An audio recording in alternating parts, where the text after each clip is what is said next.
Hello বন্ধুরা, দেখো আমি একটা এঁচোড়ের রেসিপি নিয়ে এসেছি। তো এটার জন্য কিভাবে বানাতে হবে আমি তোমাদেরকে বলে দিচ্ছি। দেখো, আমি এঁচোড়টাকে প্রথমে কেটে নিয়েছি, আর এদিকে গরম জল রেডি, তার মধ্যে একটু হলুদ লবণ দিয়ে দিয়েছি। তার মধ্যে আমি একে করে এঁচোড় সব দিয়ে দিচ্ছি একটু এঁচোড়টা ভাপানোর জন্যে। দেখো, এবার এঁচোড়টাকে আমি কিছুক্ষণ ভাপানোর জন্য রেখে দেবো 5 মিনিট। তো দেখো, হয়ে এসছে এঁচোড়টা ভাপানো। তো এবার আমি লাফিয়ে দেব। এদিকে আমি কড়াই বসিয়ে দিয়েছি, তেল গরম হয়ে গেছে। তো আমি একটু লবণ দিলাম, একটু হলুদ দিলাম, দিয়ে এর মধ্যে আমি আলু টুকরো করে কেটে রেখেছিলাম, আলুটাকে ভাজার জন্যে দিয়ে দিচ্ছি।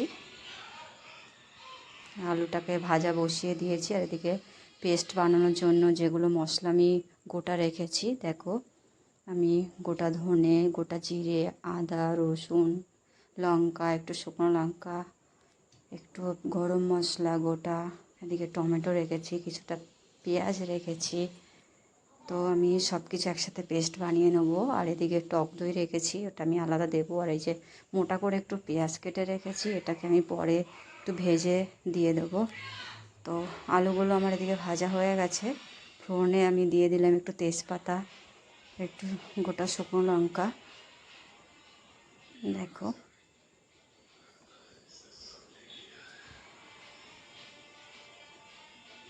এবার আমি এই পেঁয়াজটা গোটা একটা পেঁয়াজকে 4 টুকরো করে আমি কেটে ছাড়িয়ে নিয়েছিলাম। তো সেই পেঁয়াজটাকেই আমি একটু ভেজে তুলে নেব, একটু লাল লাল করে, হালকা, বেশি ভাজার দরকার নেই, একটু লাল হলেই বেশ তুলে নেব। আমি ওটা আলাদা রেখে দেব। তো দেখে নাও, ওটা হয়ে এসছে, আমি লাভিয়ে নিয়েছি। তার মধ্যে আমি মশলাগুলো দিয়ে দিচ্ছি, পেস্ট করা মশলাগুলো আমি সব একসাথেই বেটে নিয়েছিলাম। তোমরা চাইলে আলাদা আলাদা করে মশলাগুলো বেটে নিতে পারো। তো দেখো, মশলাটা দিয়ে আমি একটু কষিয়ে নিচ্ছি, কিছুক্ষণ মশলাটা কষাবো আমি, দেখতে থাকো।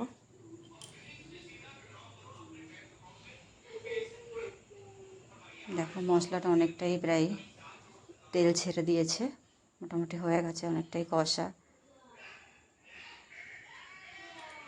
দেখে নাও।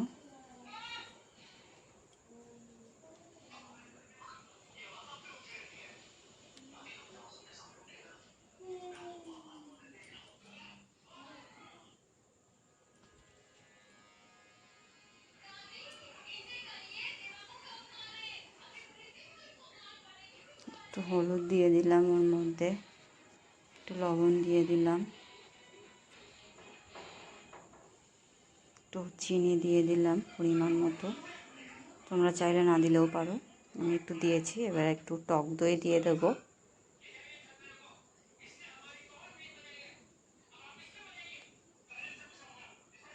দিয়ে আমি নাড়াচাড়া করছি কিছুক্ষণ, এটাকে কষিয়ে নেব ভালো করে যতক্ষণ না তেলটা ছাড়ছে। না হলে টক দইয়ের একটা গন্ধ আছে না, ওটা গন্ধটা বেরোয়, একটু ভালো করে একটু কষিয়ে নিতে হবে।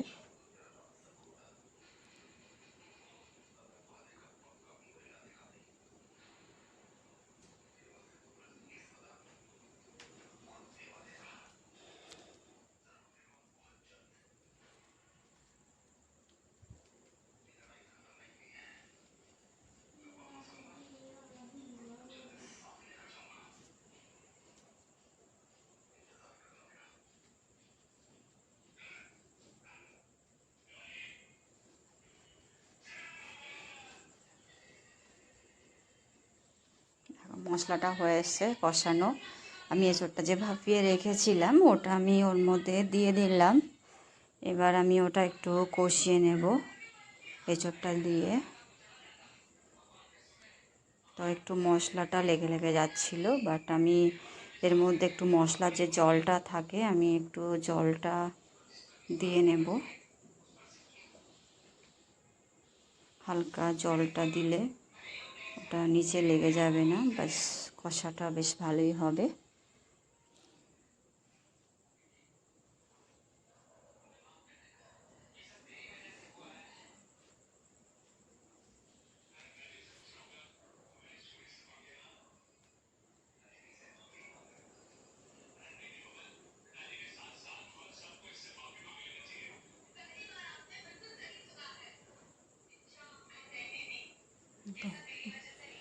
এঁচোড়টা কষানো হয়ে গেছে। তো এবার আমি আলুটা ভেজে রেখেছিলাম সেটা ওর মধ্যে দিয়ে দিলাম, একটু কষিয়ে নেব আমি এটা।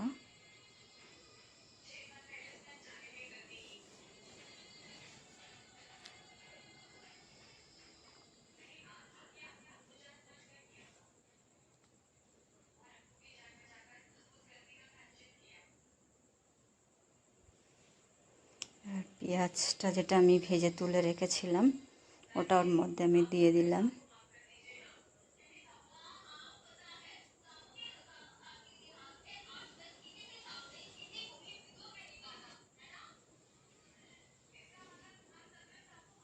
দেখো প্রায় কষা হয়ে গেছে। এবার আমি জল দিয়ে দিচ্ছি।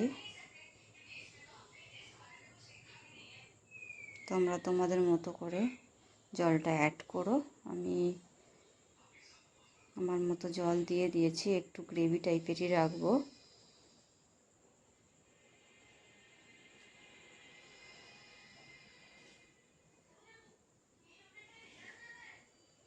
একটু ফুটতে দিয়ে দেখো, একটু ফুটে গেলে আমি কিছুক্ষণের জন্য ওটাকে ঢাকা দিয়ে রাখবো।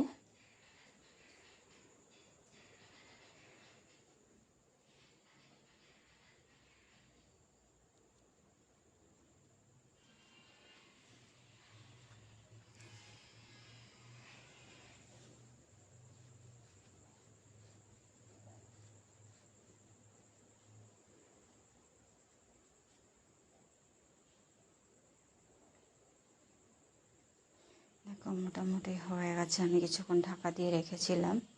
তো এবার দেখো প্রায় রেডি হয়ে এসছে অনেকটাই,